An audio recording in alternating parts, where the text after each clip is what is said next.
CM Kejriwal ने कहा, दिल्ली में अधिकारियों और राशन माफिया के बीच जबरदस्त सांठगांठ। दिल्ली सरकार के नौकरशाहों पर हमला बोलते हुए मुख्यमंत्री अरविंद केजरीवाल ने गुरुवार को आरोप लगाया कि कुछ अधिकारियों के राशन माफिया के साथ गहरे ताल्लुक हैं, जबकि उप मुख्यमंत्री मनीष सिसोदिया ने आश्चर्य प्रकट करते हुए कहा है कि उपराज्यपाल अनिल बैजल कालाबाजारियों को क्यों बचा रहे हैं। दिल्ली की आप सरकार ने कैबिनेट की बैठक स्थगित कर दी थी, जहां सिसोदिया ने कहा था कि घर तक राशन पहुंचाने की महत्वाकांक्षी परियोजना पर काम करने में मुख्य सचिव अंशु प्रकाश असफल रहे हैं।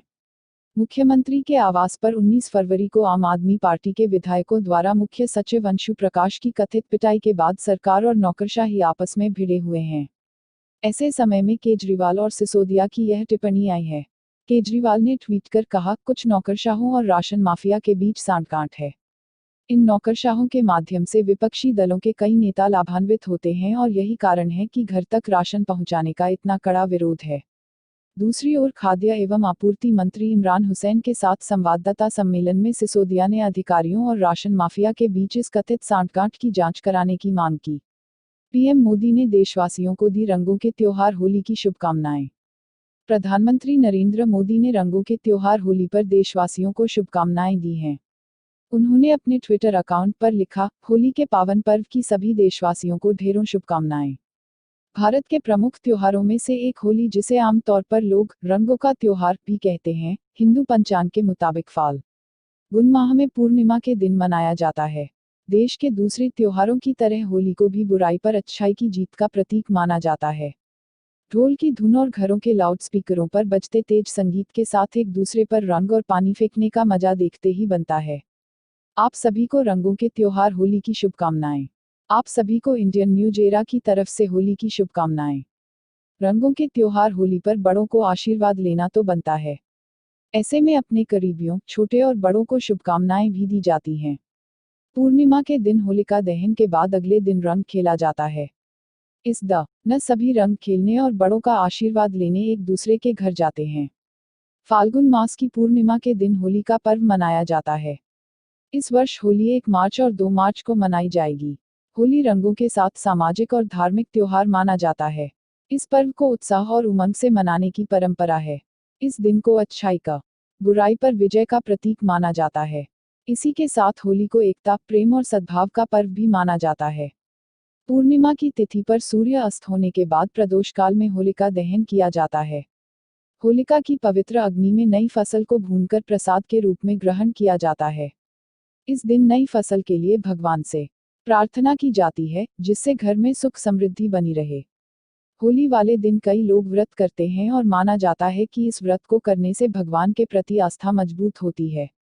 त्रिपुरा में शून्य से शिखर तक पहुंची भाजपा, नागालैंड और मेघालय में गठजोड़ की राजनीति शुरू। मेघालय में कांग्रेस 21 सीटें जीतकर सबसे बड़ी पार्टी के रूप में उभरी है, जबकि नेशनल पीपुल्स पार्टी (एनपीपी) को 19 सीटें हासिल हुई हैं। राज्य में 47 सीटों पर लड़ने वाली भाजपा को 2 सीटों से संतोष करना पड़ा। अन्य के खाते में 17 सीटें गई हैं, जिनमें यूडीपी की 6, पीडीएफ की 4 और एचएसपीडीपी को 2 सीटें शामिल हैं। भाजपा ने किसी पार्टी के साथ तालमेल नहीं किया था, लेकिन राष्ट्रीय स्तर पर एनपीपी उसकी अगुवाई वाले एनडीए का हिस्सा है। वैसे देर रात कांग्रेस ने यहां राज्यपाल को चिट्ठी भेजकर खुद सरकार बनाने का दावा पेश किया है। यहां छोटे दलों की सरकार गठन में अहम भूमिका होगी। त्रिपुरा विधानसभा चुनाव में भाजपा ने शून्य से शिखर तक का सफर तय करते हुए 25 साल से सत्ता में काबिज वाम मोर्चा सरकार को बाहर का रास्ता दिखा दिया।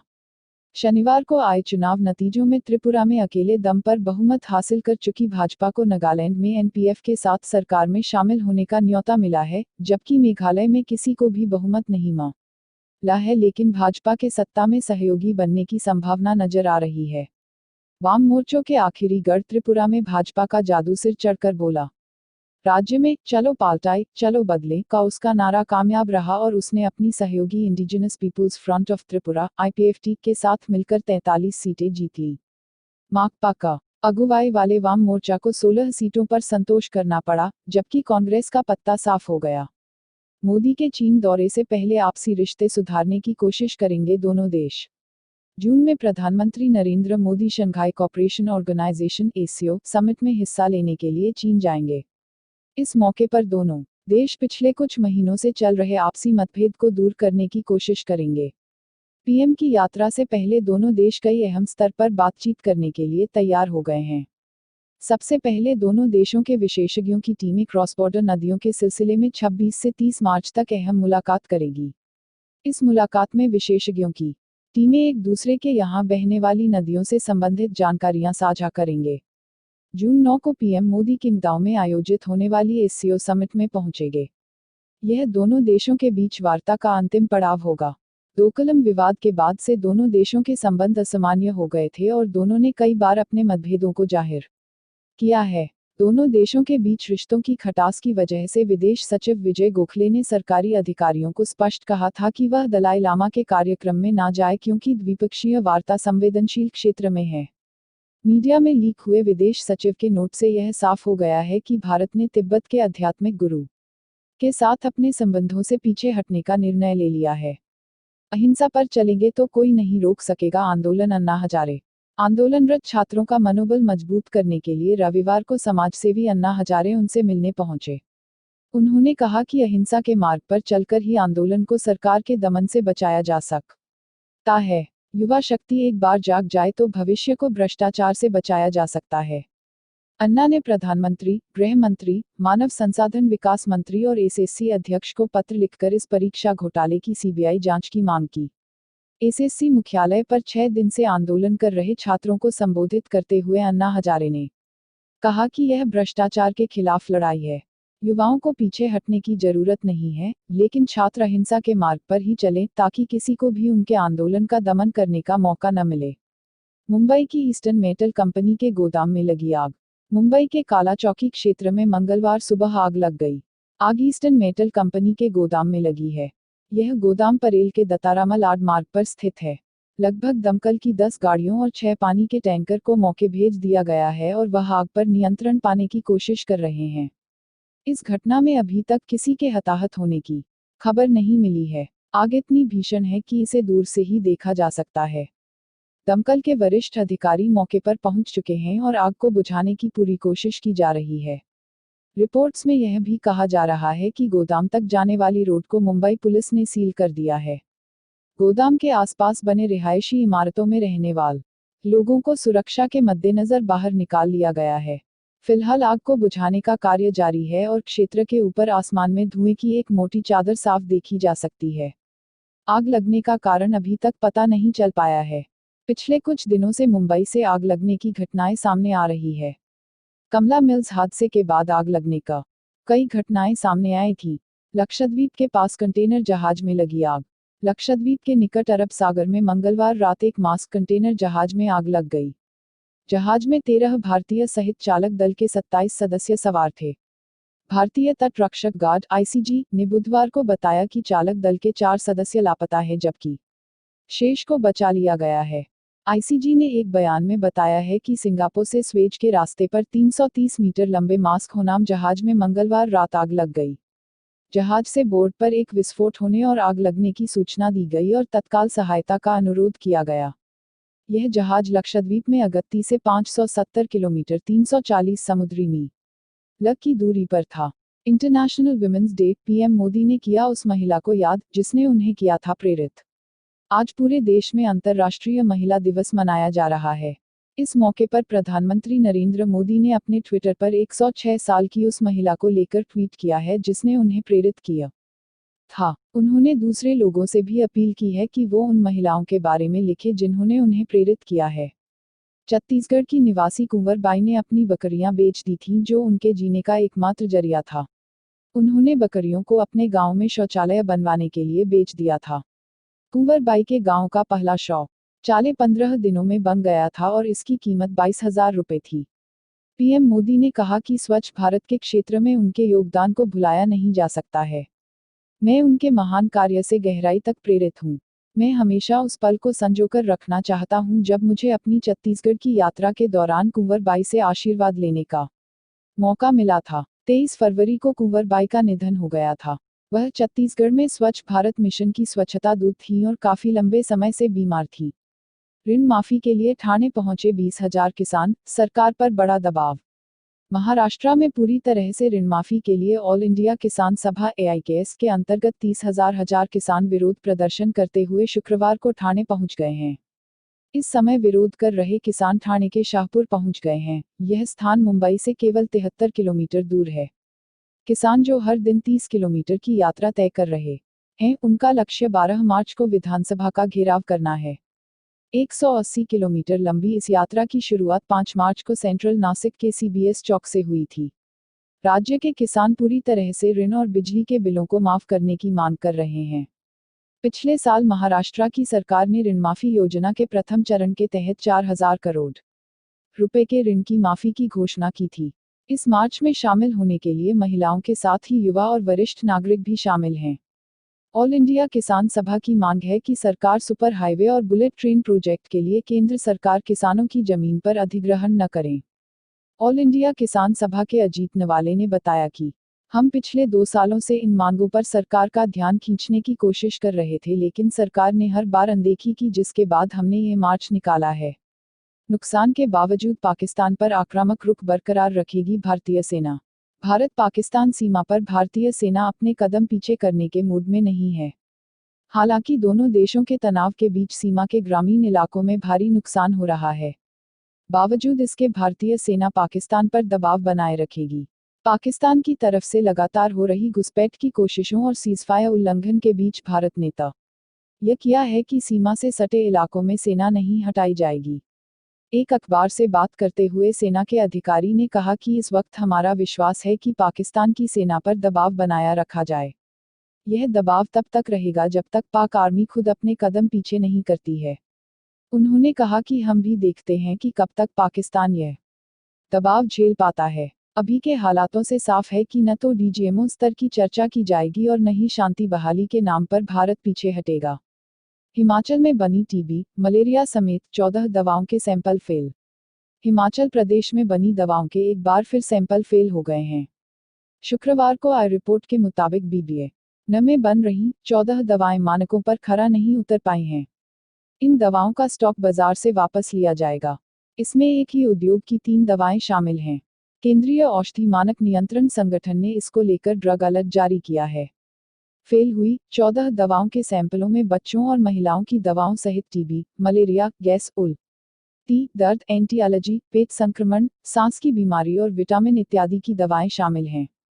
इनमें BBN में 9, पांवटा साहिब और परवाणु की 2-2 और कालाअंब के एक उद्योग की दवा के सैंपल फेल हुए हैं। इससे पहले इसी साल जनवरी माह में भी दवाओं के सैंपल फेल हो चुके हैं।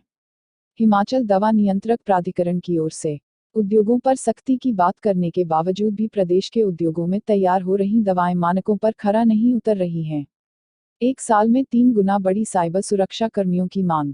एक रिपोर्ट के मुताबिक साइबर हमले की बढ़ती वारदात और साइबर जासूसी को देखते हुए पिछले 12 महीनों के दौरान साइबर पेशेवरों की मांग बढ़ गई है। डाटा चोरी और छेड़छाड़ के कारण कंपनियों द्वारा सुरक्षा चाकचौबंद बनाने के कारण इसके विशेषज्ञों की मांग में इजाफा हुआ है। विदेशी नियोक्ता कंपनी बिलॉन के सह संस्थापक ऋषभ कौल ने बताया, इंटरनेट और ई-कॉमर्स के बढ़ते इस्तेमाल के कारण भविष्य में साइबर विशेषज्ञों की मांग और बढ़ सकती है। बिलॉन का यह शोध कंपनियों द्वारा पिछले 1 साल में विभिन्न प्लेटफॉर्म पर साइबर पेशेवरों की जरूरत का डाटा पोस्ट करने पर आधारित है। रिपोर्ट के अनुसार यह मांग तकनीकी और गैर तकनीकी दोनों तरह के संस्थानों में बढ़ी है। शोध के मुताबिक अभी भारत में साइबर सुरक्षा से संबंधित 10,000 से 15,000 पेशेवरों की जरूरत है। आर्मी चीफ बोले, बढ़ती इकोनॉमी के साथ साथ देश की सुरक्षा पर भी ज्यादा ध्यान देना होगा। आर्मी चीफ बिपिन रावत ने मंगलवार को कहा कि अब हमें बढ़ती इकोनॉमी के साथ साथ देश की सुरक्षा पर भी ज्यादा ध्यान देना होगा। आर्मी चीफ ने कहा, ऐसी धारणा है कि रक्षा खर्च को बोझ की तरह देखा जाता है। ऐसा माना जाता है कि सरकार रक्षा क्षेत्र में जो भी खर्च करती है उसके बदले कुछ फायदा नहीं मिलता, लेकिन मैं इस धारणा को सही नहीं मानता। अगर इकोनॉमी बढ़ती है तो देश की सुरक्षा पर भी ज्यादा ध्यान देना होगा। पूरा रक्षा बजट सेना पर खर्च हो जाता है, इस मिथ को भी मैं तोड़ना चाहता हूँ। सशस्त्र बलों को आवंटित सालाना बजट का 35% हिस्सा राष्ट्र निर्माण के योगदान में लगता है। नौकरी देने के प्रति भारत 8वां सर्वाधिक आशावान, 16% कंपनियों में नौकरी बढ़ने की उम्मीद। अप्रैल जून अवधि में कर्मचारियों की संख्या बढ़ाने की योजना के मामले में भारतीय कंपनियां दुनिया में 8वां सबसे अधिक आशावान समूह हैं। एक सर्वेक्षण में शामिल देश की 16% कंपनियों ने इस अवधि में अपने कर्मचारियों की संख्या बढ़ाने की उम्मीद जताई। इस मामले में समायोजन रहित आंकड़े के आधार पर क्रोएशिया की कंपनियां सबसे अधिक आशावान समूह बनकर उभरी हैं। इस सर्वेक्षण में मैनपावर ग्रुप ने 43 देशों और क्षेत्रों में 58,000 नियोक्ताओं का साक्षात्कार लिया और कहा कि क्रोएशिया ने काफी अधिक बहाली का इरादा जताया है। क्रोएशिया की कंपनियों को पहली बार सर्वेक्षण में शामिल किया गया है। कर्मचारी नियुक्ति में मदद करने वाली कंपनी मैनपावर ग्रुप इंडिया द्वारा मंगलवार को जारी सर्वेक्षण के मुताबिक कर्मचारियों की संख्या में वृद्धि की संभावना सभी 4 भौगोलिक क्षेत्रों और 7 औद्योगिक क्षेत्रों में दर्ज की गई। इन औद्योगिक क्षेत्रों में सेवा, फाइनेंस, रियल एस्टेट और उत्पादन भी शामिल हैं। अब बहुमत से सिर्फ एक सीट आगे है बीजेपी, लोकसभा में घटकर हुई 273। 2014 के लोकसभा चुनाव में भारतीय जनता पार्टी को जनता ने पूर्ण बहुमत दिया। उस समय बीजेपी और पीएम मोदी की लहर ऐसी थी कि भाजपा को रिकॉर्ड तोड़ 282 सीटें मिली थी। लेकिन 2018 आते आते भाजपा का भ्रम टूटने लगा और उनकी सीटें कम होती जा रही हैं। 4 साल होते होते बीजेपी की सीटें 282 से घटकर 273 पर पहुंच गई है। भाजपा को 2 सीटों का झटका तो बुधवार को ही लगा, जिसमें उत्तर प्रदेश के सीएम योगी आदित्यनाथ की गोरखपुर और उप मुख्यमंत्री केशव प्रसाद की फूलपुर सीट बीजेपी के हाथों से निकल गई। इन दोनों सीट पर बसपा समर्थित सपा ने जीत दर्ज की है। इन नतीजों ने 2019 में भाजपा के लिए मुश्किल भी खड़ी कर दी है। 515 करोड़ की बैंक लोन धोखाधड़ी में कंप्यूटर कंपनी के 2 निदेशक गिरफ्तार। सीबीआई ने 515 करोड़ रुपए की बैंक धोखाधड़ी के मामले में कंप्यूटर बनाने वाली कंपनी आरपी इन्फोसिस्टम के 2 निदेशकों शिवाजी पांजा और कौस्तव राय को गिरफ्तार किया है। कैनरा बैंक की शिकायत पर ये गिरफ्तारियां की गई। सीबीआई ने कहा कि बैंक की तरफ से फर्जीवाड़ा एवं आपराधिक षड्यंत्र के संबंध में लिखित शिकायत मिलने के बाद इनके खिलाफ मामला दर्ज किया गया था। प्राथमिकी में कंपनी के उपाध्यक्ष देवनाथ पाल और विजय बाफना का भी नाम शामिल है। शिकायत में कहा गया है कि कंपनी ने कैनरा बैंक एवं 9 अन्य बैंकों के एक समूह के साथ 515 करोड़ रुपए का धोखाधड़ी की है। 26 फरवरी को ही सीबीआई में पीएनबी के डिप्टी मैनेजर प्रसाद राव ने प्राथमिकी दर्ज करवाई थी। बैंक ने शिवाजी पांचा, कौस्तुभ रे, विनय बफाना और देवनेश पाल के खिलाफ शिकायत दर्ज करवाई थी। रिपोर्ट में सामने आया कि इन्होंने कैनरा बैंक के साथ साथ state bank of India, state bank of Bikaner and Jaipur, union bank, Allahabad bank, oriental bank of commerce, central bank, Punjab national bank, state bank of Patiala और फेडरल बैंक के कंसोर्टियम से कर्ज लिया था। सेतु समुद्रम के लिए राम सेतु नहीं तोड़ेगी सरकार। केंद्र सरकार ने सुप्रीम कोर्ट में शुक्रवार को बताया कि देशहित को ध्यान में रखते हुए पौराणिक राम सेतु को किसी तरह का नुकसान नहीं पहुंचाया जाएगा। सरकार सेतु समुद्रम परियोजना के लिए पहले तय किए गए अलाइनमेंट का विकल्प तलाश करेगी। केंद्रीय जहाजरानी मंत्रालय ने इस संदर्भ में सुप्रीम कोर्ट में अपना हलफनामा दायर किया। इसमें उसने कहा है कि अलाइनमेंट मार्गरेखा के सामाजिक और आर्थिक रूप से नुकसानदेह होने के कारण तमिलनाडु के दक्षिणी हिस्से और श्रीलंका के बीच स्थित राम सेतु को कोई क्षति नहीं पहुंचाई जाएगी। सरकार ने यह हलफनामा भाजपा नेता सुब्रमण्यम स्वामी की याचिका पर दाखिल किया है। पिछले साल नवंबर में सुप्रीम कोर्ट ने केंद्र सरकार को पक्ष रखने के लिए आखिरी मौका दिया था। सरकार की ओर से पेश एडिशनल सॉलिसिटर जनरल पिंकी आनंद ने प्रधान न्यायाधीश दीपक मिश्रा की अध्यक्षता वाली पीठ से कहा कि चूंकि अब मंत्रालय की ओर से हलफनामा दाखिल किया जा चुका है, ऐसे में स्वामी की याचिका का निपटारा कर देना चाहिए। भाजपा नेता ने सेतु समुद्रम परियोजना के खिलाफ जनहित याचिका दायर की थी। सत्ता के अहंकार के आगे नहीं झुकेगी कांग्रेस, सोनिया गांधी ने कांग्रेस महाधिवेशन में भाजपा पर तीखा हमला बोला। उन्होंने नरेंद्र मोदी सरकार पर सत्ता में बने रहने और कांग्रेस को खत्म करने के लिए हर हथकंडा अपनाने का आरोप लगाया। पूर्व पार्टी अध्यक्ष ने कहा, ये सरकार अपने विरोधियों के खिलाफ बदले की कार्रवाई कर रही है, लेकिन कांग्रेस सत्ता के अहंकार के आगे कभी नहीं झुकेगी। शनिवार को पार्टी के 84वें महाधिवेशन में उन्होंने कहा, नरेंद्र मोदी के चुनाव से पहले भ्रष्टाचार से लड़ाई और समावेशी विकास के वादे सिर्फ नौटंकी थी। सबका सबका विकास और न खाऊंगा न खाने दूंगा का नारा सिर्फ दिखावा था। यह सिर्फ सत्ता हथियाने की तरकीब थी। उन्होंने कहा, कार्यकर्ताओं को कांग्रेस को मजबूत बनाने के लिए किसी भी बलिदान के लिए तैयार रहना चाहिए। हमें देश को भेदभाव, बदले की राजनीति और अहंकार से मुक्त करना होगा। सोनिया ने कहा, मौजूदा सरकार की ओर से खड़ी चुनौतियों से पूरी ताकत से लड़ें। देश को सत्ता की दहशत से मुक्ति दिलाने के लिए संघर्ष छेड़ें। सोनिया ने कहा, कांग्रेस अत्याचारी मोदी सरकार से लड़ रही है। लोगों को यह महसूस होने लगा है कि भाजपा में 2014 में सत्ता में आने के लिए जो वादे किए थे, वो खोखले थे। महागठबंधन बनाने के लिए लालू से मिलेंगे अखिलेश के दूत। हाल ही में हुए गोरखपुर और फूलपुर उपचुनाव में बहुजन समाज पार्टी, बसपा के साथ हाथ मिलाने के बाद अब समाजवादी पार्टी, सपा, ने राष्ट्रीय जनता दल, आरजेडी, से हाथ मिलाने का निर्णय लिया है। सपा के अध्यक्ष अखिलेश यादव ने पार्टी के उपाध्यक्ष किरण मेनन को लालू प्रसाद यादव के बेटे तेजस्वी यादव से रांची में मिलने के लिए कहा है। इसके जरिए साल 2019 में लोकसभा चुनाव के मद्देनजर महागठबंधन बनाए जाने की तैयारी की जा रही है। भाजपा को झटका देते हुए सपा और बसपा ने उपचुनाव में जीत दर्ज की थी। लालू के साथ 24 मार्च को बैठक रिम्स अस्पताल या फिर बिरसा मुंडा जेल में हो सकती है। पिछले 3 दिनों से सीने में दर्द होने की वजह से लालू रिम्स में भर्ती हैं। सपा नेता नंदा ने कहा कि हमने जेल प्रशासन से पहले ही आज्ञा ले ली है। लालू जी से बैठक के बाद मैं तेजस्वी से मिलूंगा। यह एक शिष्टाचार मुलाकात होगी। नंदा ने दावा किया कि आरजेडी ने हमेशा से ही सपा का समर्थन किया है। उन्होंने कहा, लालू जी बिना किसी चुनावी हित के सपा के साथ खड़े रहे हैं और इससे पहले उन्होंने पार्टी के कार्यक्रमों में हिस्सा लिया है। मैं अखिलेश यादव की तरफ से विपक्षी एकता का संदेश लेकर जाऊंगा। केंद्र पर काबिज भाजपा सरकार देश को एक सवारी पर लेकर गई थी। 2014 के लोकसभा चुनाव से पहले उन्होंने किसानों की आय दोगुना करने और बेरोजगार युवाओं को नौकरी देने का वादा किया था, लेकिन उसने वह वादे नहीं निभाए हैं। पार्टियों के लिए यह समय एकजुट होने का है। सीबीआई ने मेहुल चोकसी को फिर भेजा नोटिस। नीरव मोदी के साथ मिलकर पंजाब नेशनल बैंक को 1400 अरब का चूना लगाने वाले मेहुल चोकसी ने सीबीआई को जवाब भेजा है। बता दें कि जांच के लिए पेश होने के लिए सीबीआई ने चोकसी को नोटिस भेजा था, जिसके बाद उसने अपना जवाब देते हुए कहा है कि उनका पासपोर्ट रद्द है।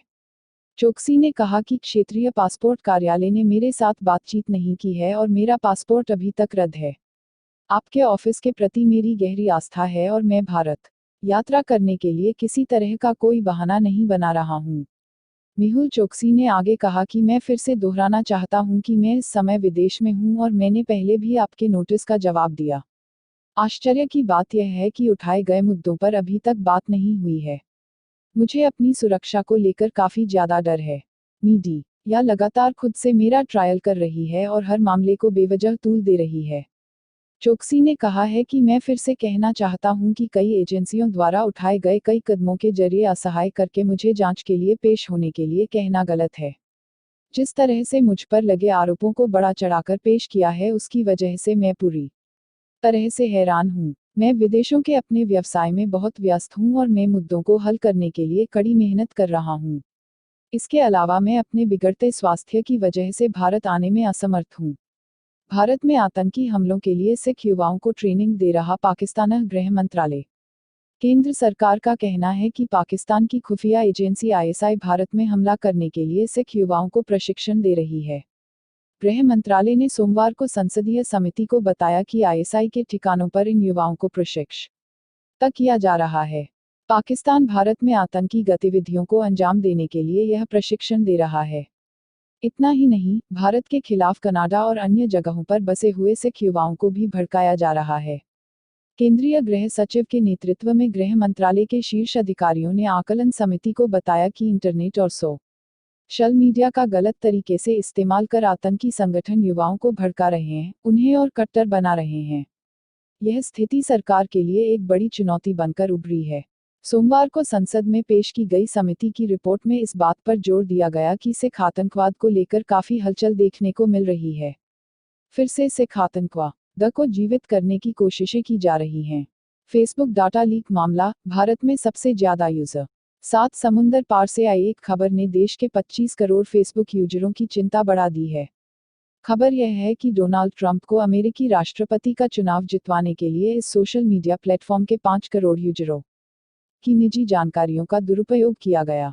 अमेरिकी अखबार न्यूयॉर्क टाइम्स और ब्रिटेन के ऑब्जर्वर ने संयुक्त जांच की।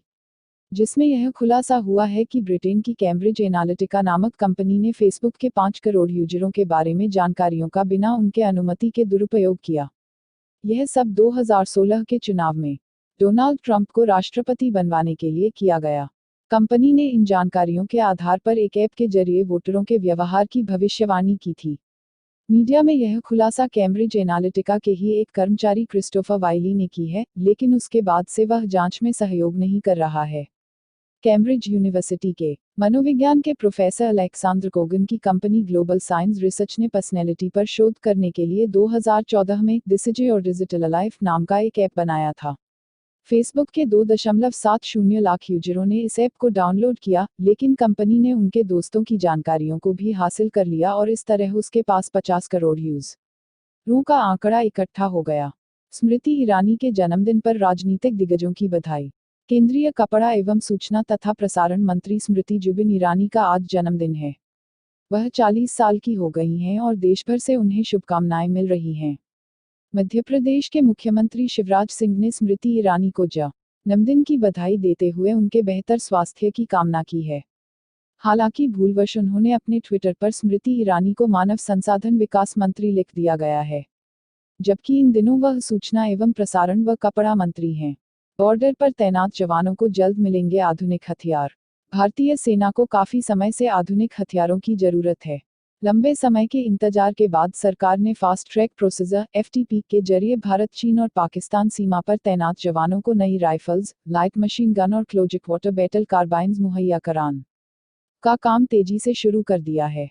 रक्षा मंत्रालय के सूत्रों का कहना है कि शुक्रवार को कुछ चयनित विदेशी कंपनियों को 72,400 राइफल्स, 93,895 कार्बाइन्स और 16,479 लाइट मशीन गन का शुरुआती टेंडर दे दिया गया है, जिसकी कीमत 5,366 करोड़ रुपए बताई जा रही है। 10 दिनों के भीतर कॉन्ट्रैक्ट को पक्का किया जाएगा। उम्मीद जताई जा रही है कि 1 साल के अंदर आधुनिक हथियार देश को सौंप दिए जाएंगे।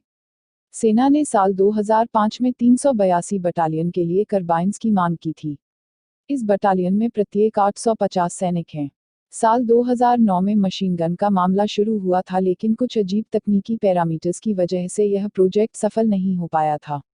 मुंबई में एक फ्लैट के लिए इस व्यापारी ने खर्च किए 120 करोड़ रुपए।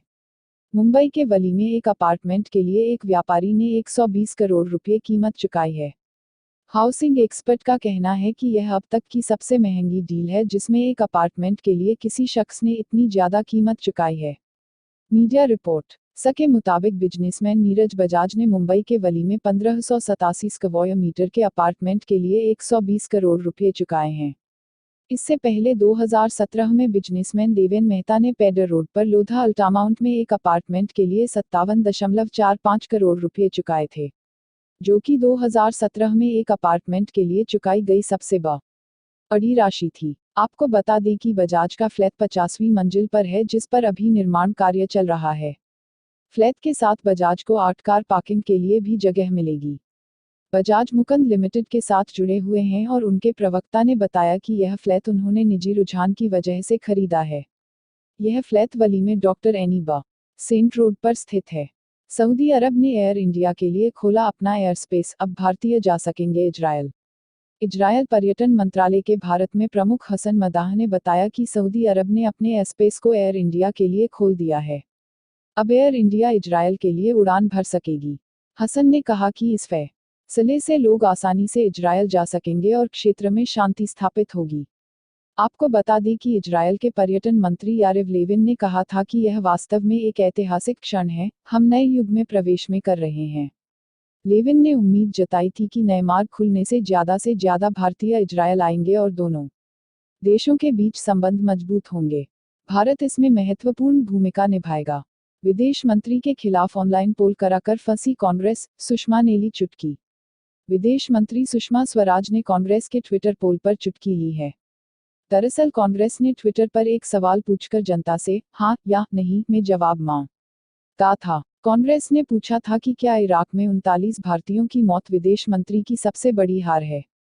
इस सवाल के जवाब में 24% पाठकों ने हाँ कहा और 76% लोगों ने नहीं में जवाब दिया। यानी 76% लोग मानते हैं कि इराक में 39 भारतीयों का मारा जाना विदेश मंत्री की हार नहीं है। कांग्रेस के इस सवाल पर चुटकी लेते हुए सुषमा ने इसे रीट्वीट किया और कहा कि यह दिलचस्प है कि केवल 24% लोगों ने हाँ में वोट किया जबकि 76% लोगों ने ना में वोट किया। वहीं इस मसले पर कांग्रेस की सोशल मीडिया हेड दिव्या स्पंदन ने बीजेपी पर धांधली करने का आरोप लगाया। उन्होंने कहा कि 39 भारतीयों की मौत को भुलाया नहीं जा सकता। आपको बता दें कि कुछ दिन पहले विदेश मंत्री सुषमा स्वराज ने संसद में जानकारी दी थी कि इराक में लापता 39 भारतीयों की मौत हो गई है। चौथी बार बड़ी पैन आधार जोड़ने की समय सीमा, अब deadline 30 June. Central board of direct tax (CBDT) ने मंगलवार को पैन से आधार लिंक कराने की समय सीमा 30 जून तक बढ़ा दी। टैक्स विभाग के इस नीति नियामक निकाय ने पहले इसकी समय सीमा 31 मार्च तक की थी। बता दें कि सुप्रीम कोर्ट ने इस महीने की शुरुआत में हालिया आदेश में कहा था कि विभिन्न सेवाओं को आधार से लिंक करने की 31 मार्च तक की समय सीमा बढ़ाई जाए। सुप्रीम कोर्ट की 5 जजों वाली संवैधानिक पीठ ने बायोमेट्रिक योजना को चुनौती देने वाली याचिका की सुनवाई करते हुए यह आदेश दिया था। सरकार ने आधार और पैन लिंक करने की यह सीमा चौथी बार बढ़ाई है। इससे पहले इन दोनों डाटाबेस को जोड़ने की सीमा 31 जुलाई, 31 अगस्त, 31 दिसंबर 2017 और 31 मार्च 2018 थी। 2 अप्रैल को आम जनता के लिए बंद रहेंगे सभी बैंक। वार्षिक खाताबंदी की वजह से आगामी 2 अप्रैल सोमवार के दिन सभी बैंक आम जनता के लिए बंद रहेंगे। हालांकि उस दिन बैंक में कर्मचारी आएंगे लेकिन ग्राहकों को जमा निकासी या कोई अन्य सुविधा नहीं मिल सकेगी। उस दिन केंद्रीयकृत भुगतान प्रणाली यथा NEFT और RTGS भी काम नहीं करेंगे। बैंक सूत्रों से मिली जानकारी के अनुसार वित्त वर्ष 2018-19 के पहले कार्य दिवस सोमवार 2 अप्रैल 2018 को यूं तो बैंक खुले रहेंगे, लेकिन वहां पब्लिक डीलिंग नहीं होगी। इसका तात्पर्य है कि ग्राहकों को जमा निकासी या बैंक से संबंधित कोई अन्य सुविधा नहीं मिलेगी। उस दिन वार्षिक खाताबंदी की वजह से बैंक अपने ही काम में व्यस्त रहेंगे। रिजर्व बैंक से जारी बयान के मुताबिक उपरोक्त दिन केंद्रीयकृत RTGS और NEFT जैसी सुविधा भी नहीं मिलेगी। अब ट्रांसजेंडर भी ऑनलाइन जमा कर सकेंगे इनकम टैक्स। आयकर विभाग ने आयकर रिटर्न फॉर्म में अब ट्रांसजेंडर का भी विकल्प दिया है। ट्रांसजेंडर को सामाजिक पहचान देने के लिए पुडुचेरी प्रशासन ने यह पहल शुरू की है। पहले इन्हें फॉर्म में खुद को महिला या पुरुष बताना पड़ता था, लेकिन अब इनके लिए तीसरा ऑप्शन दिया गया है। बता दें कि आधार में थर्ड जेंडर का विकल्प दिया गया है जबकि पैन कार्ड में यह ऑप्शन नहीं है। ऐसे में पैन कार्ड में महिला या पुरुष बताने में परेशानी हो रही थी। इससे आधार और पैन आपस में लिंक भी नहीं हो पा रहे थे। महात्मा गांधी मेडिकल कॉलेज में पुडुचेरी में कंसल्टेंट डॉक्टर समीरा महमूद जहांगीरदार ने अपने जेंडर को थर्ड जेंडर घोषित किया था, लेकिन उन्हें पैन कार्ड में खुद को पुरुष घोषित करना पड़ा था। इस कारण उनका आधार और पैन कार्ड आपस में लिंक नहीं हो पा रहे थे। भारत की पहली महिला डॉक्टर को 153वीं जयंती पर गूगल ने डूडल बनाकर किया याद। गूगल ने डूडल के जरिए भारत की पहली महिला डॉक्टर आनंदीबाई गोपालराव जोशी को श्रद्धांजलि दी है। आज उनकी 153वीं जयंती है। उनका जन्म 31 मार्च 1865 को महाराष्ट्र के ठाणे में हुआ था। उनके बचपन का नाम यमुना था। उनका परिवार जमींदार था लेकिन अपनी सारी धन दौलत खो चुका था। उस समय की प्रथा और परिवार के प्रेशर की वजह से उन्हें खुद से 20 साल बड़े और विधुर गोपालराव जोशी के साथ 9 साल की उम्र में शादी करनी पड़ी। शादी के बाद पति ने उनका नाम यमुना से बदलकर आनंदी रख दिया। पेशे से पोस्टल क्लर्क आनंदी के पति प्रगतिशील सोच वाले थे और महिला शिक्षा को महत्व देते थे। ऐसी सोच उस समय बहुत कम लोगों की हुआ करती थी। 14 साल की उम्र में आनंदीबेन ने एक बेटे को जन्म दिया लेकिन वह केवल 10 दिन ही जिंदा रहा क्योंकि उसे ठीक समय पर स्वास्थ्य सेवा नहीं मिली। यह उनकी जिंदगी का अहम मोड़ था जिसने उन्हें डॉक्टर बनने के लिए प्रेरित किया। गोपालराव ने भी अपनी पत्नी को मेडिसिन की पढ़ाई करने के लिए प्रेरित किया, जिसके बाद साल 1880 में उन अमेरिकी मिशनरी रॉयल विल्डर को पत्र लिखा और आनंदीबेन का मेडिसिन पढ़ने में रुचि के बारे में बताया। केवल 16 साल की उम्र में आनंदीबेन को उनके पति ने उच्च शिक्षा के लिए अमेरिका भेज दिया।